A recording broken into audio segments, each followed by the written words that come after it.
아날로그 디자인 두 번째 파트부터는 전체 시스템 설계 과정 중 아날로그 요소 회로의 설계 과정에 대해 학습하겠습니다.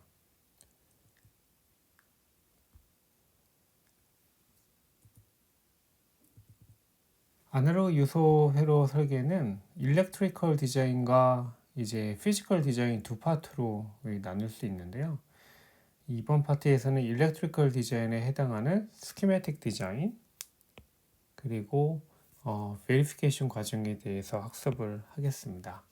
그리고 간단한 증폭기를 이 예제로 활용해 보도록 하겠습니다.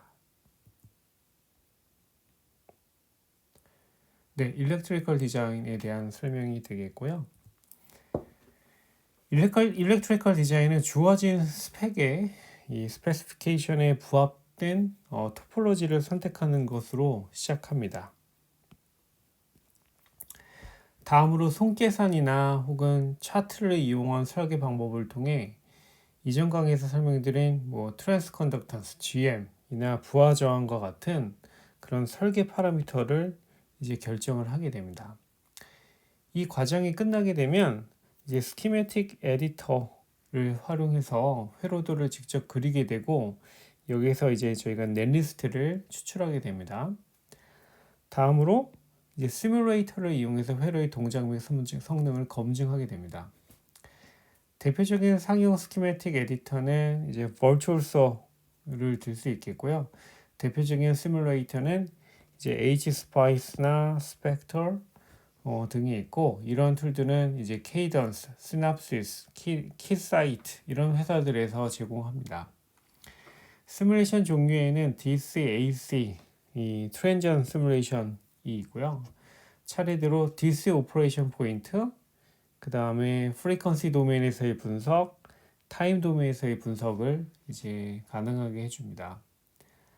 또한 몬테칼로 시뮬레이션과 같은 이 통계적 시뮬레이션을 통해서 랜덤 미스매치 등이 회로 성능에 어떠한 영향을 미치는지 통계적인 분석도 가능합니다. 네, 일렉트리컬 디자인에 대해 개괄적으로 설명을 드렸고 이제 증폭기 앰플리파이어를 예제로 해서 실제 일렉트리컬 디자인 과정을 살펴보겠습니다.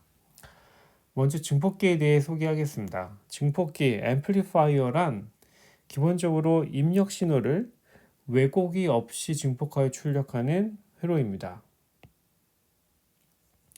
심볼로는 왼쪽 아래에서 표현한 것처럼 이런 심볼, 이 투 터미널과 아웃풋 하나의 이런 이 심볼로 표현할 수 있겠고요. 이 간단한 토폴로지에는 가운데 도시한 회로입니다. 여기서는 이제 출력도 두 단자로 뽑고 있는 디퍼런셜 앰프 이해가 되겠습니다. 그 동작은 앞서 말씀드린 것처럼 인풋 신호를 왜곡이 없이 이 커다랗게 증폭하는 것을 메인 이제 동작으로 삼고 있습니다. 대표적인 성능 지표로는 전압이득, 동작 대역폭 등이 있고 이제 전압이득과 동작 대역폭이 무엇인지 이어서 설명드리도록 하겠습니다. 증폭기 이득은 증폭기가 입력 신호를 얼마나 잘 증폭하는지를 나타내는 지표입니다. 출력 전압의 변화량과 입력 전압의 이 변화량 이것의 비율로서 계산을 하게 되겠고요. 혹은 이 회로가 어떻게 구성되어 있냐에 따라 다르지만 많은 경우에 이런 트랜스 컨덕턴스와 부하 저항 아래 이 곱으로서 나타낼 수 있습니다. 간단하게 분석해 보면 출력 전압이라는 것은 이 출력 전류인 이 I out 1과 이 부하 저항 아래 곱으로 표현할 수 있게 되는데요. 따라서 트랜스 컨덕턴스는 트랜지스터가 입력 전압을 전류로 얼마나 전하는지에 대한 민감도라고 소개해 드렸는데 따라서 출력 전류는 입력 전압과 트랜스 컨덕턴스의 곱으로 표현되게 됩니다.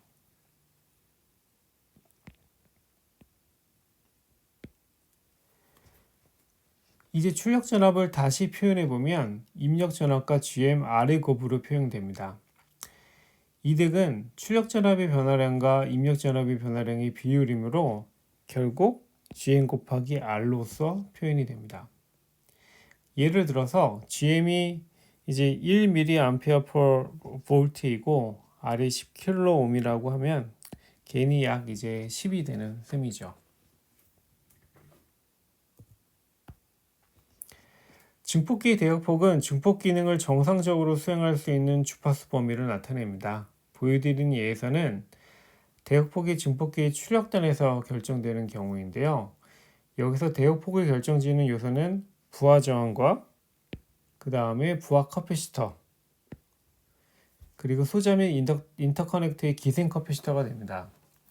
일반적으로 저항과 커피시터가 이런 식으로 연결되게 되면 로우 패스 필터를 형성하게 되는데요. 이 그림과 같이 증폭기의 출력단을 보시면 회로의 부하 저항과 부하 커피시터가 만나서 로우 패스 필터가 형성됩니다. 또한 기생 성분들에 의해서도 크고 작은 로우 패스 필터들이 형성됩니다. 이러한 필터들의 영향으로 인해 전압 이득도 로우 패스 필터와 비슷한 성향을 갖게 되는데요. 오른쪽 그래프와 같이 동작 주파수가 증가할수록 이 전압 이득은 줄어들게 됩니다. 가장 일반적인 그림입니다. 여기서 3dB 밴드위스라는 개념을 많이 사용하는데요. 이 오른쪽 그래프와 같이 동작 주파수가 증가함에 따라 전압 이득이 이제 3dB만큼 감소하는 주파수를 말합니다. 이 주파수에서 출력 신호의 에너지 크기가 이제 저주파에서의 에너지 대비 한 절반으로 줄어들게 됩니다. 이득, 대역폭 등의 주요 성능 지표가 이제 목표하는 바를 달성할 수 있도록 이 다양한 디자인 파라미터들을 대략적으로 결정할 수 있습니다. 이 과정이 끝나면 스키매틱 디자인 단계로 넘어가게 됩니다. 스키매틱 디자인이란 스키매틱 에디터를 이용해서 회로도를 그리고 앞서 설계한 디자인 파라미터 값들을 반영하는 단계입니다. 스키매틱 이 에디터의 메뉴는 이제 왼쪽 메뉴와 같고요. 이 모스펫과 같은 이런 인스턴스를 불러올 수도 있고 와이어를 이용해 이제 회로를 연결할 수도 있습니다. 각각의 컴포넌트들을 연결할 수도 있습니다. 인스턴스를 불러올 경우 이 가운데 그림에서와 같이 디자인 파라미터를 이제 설정을 할 수가 있습니다. 이 예에서는 이제 모스펫의 width와 length, 이 너비와 이 채널 랭스를 규정하는 예를 보여드리고 있습니다. 인스턴스 및 와이어 등을 이용해서 이와 같은 이제 회로도를 그릴 수 있고요. 이제 보여드리는 예에서 앞에서 설명드렸던 그런 차동 증폭기 디퍼런셜 앰프를 그린 것을 보여드리고 있습니다. 앞서 이론적 설계에 사용한 간단한 회로들을 이렇게 스키매틱 에디터를 통해서 구성한 것을 보고 계시고요. 이 보시는 그림은 이제 케이던스사에서 제공하는 CAD 툴의 예가 되겠습니다. 스키매틱 디자인이 끝나면 이제 시뮬레이션을 실행해서 회로의 동작을 검증, 베리피케이션 하게 됩니다. 진행 절차는 왼쪽에 보시는 바와 같습니다. 먼저 모스펫 등의 소자에 대한 정보를 담고 있는 이제 이런 PDK, Process Design Kit 모델을 설정해 줍니다. 다음으로 검증하려는 목적에 따라 어떤 어널리시스를 진행을 할지 이제 설정을 하게 되어 있고요. 예를 들어서 DC 오퍼레이션 포인트를 검증하려는 경우에는 이제 DC 어널리시스를 선택을 하게 됩니다. 다음으로 회로에 입력을 어떻게 넣어줄지 스티뮬라이 셋업 윈도우에서 각 입력 신호를 설정을 해줄 수가 있습니다. 목적에 따라서 이렇게 DC 볼티지를 인가할 수도 있고요. 이 사인 웨이브 등의 다양한 입력 신호를 인가할 수 있습니다. 여기까지 설정이 끝나면 이제 넷리스트를 추출을 하고요. 이 넷리스트를 추출을 하고 이 시뮬레이션을 런하게 됩니다. 실행하게 됩니다. 추출된 넷리스트에는 회로도와 이런 전원 그리고 입력 신호 등의 정보가 모두 포함되게 됩니다.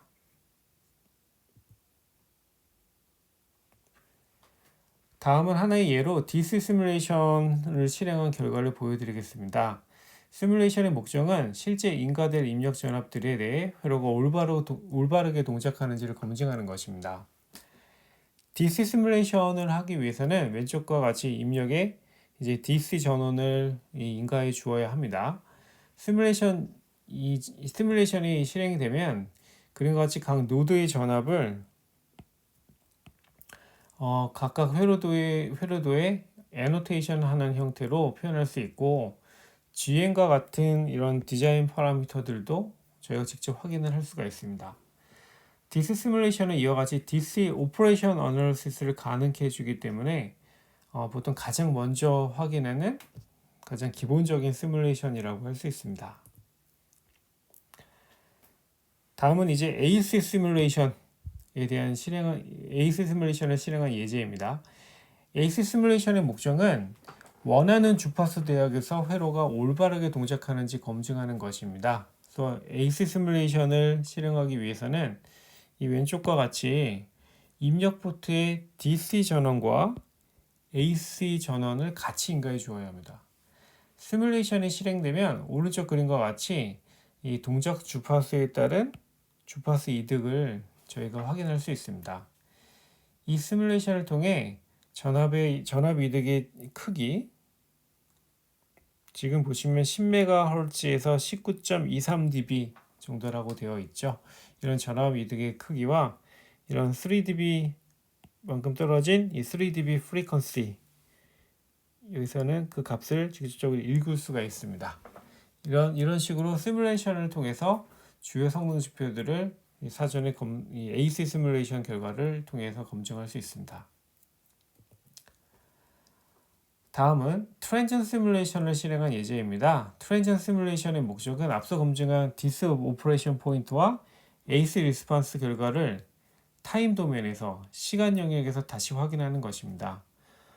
조금 더 자세히 말씀드리자면 AC 시뮬레이션은 회로를 1차적으로 선형 모델로 치환한 후에 시뮬레이션을 하는 것에 비해서 이 트랜지언트 시뮬레이션은 그러한 모델링 없이, 선형화 없이 대신호에 대해 회로가 어떻게 반응하는지를 직접 볼 수 있는 방법입니다.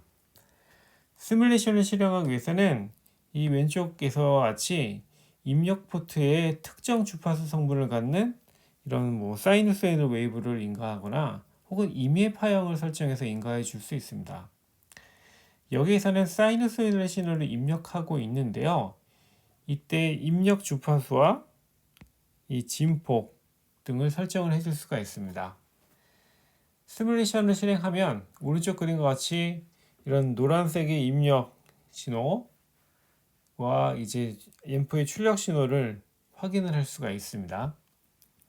다시 말씀드리지만 시간 도면에서, 타임 도면에서 각 신호들이 어떻게 변하는지, 인풋과 아웃풋이 어떻게 변하는지 등등 이런 것들을 확인할 수가 있습니다.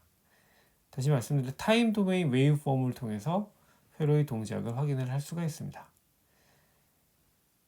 네, 보시는 것처럼 여기서는 이런 설정한 주파수에서, 특정 주파수에서 이 회로 입력 대비 아웃풋이 이제 충분히 증폭되는 것을 확인한 예가 되겠습니다.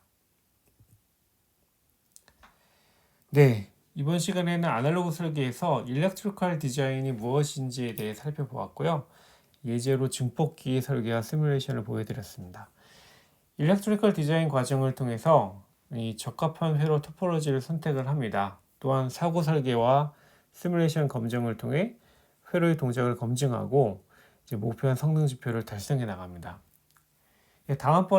다음번 강의에서는 아날로그 설계에 대한 이제 세 번째 강의가 될 텐데요. 이 피지컬 디자인 과정에 대해서 간략히 설명하겠습니다. 감사합니다.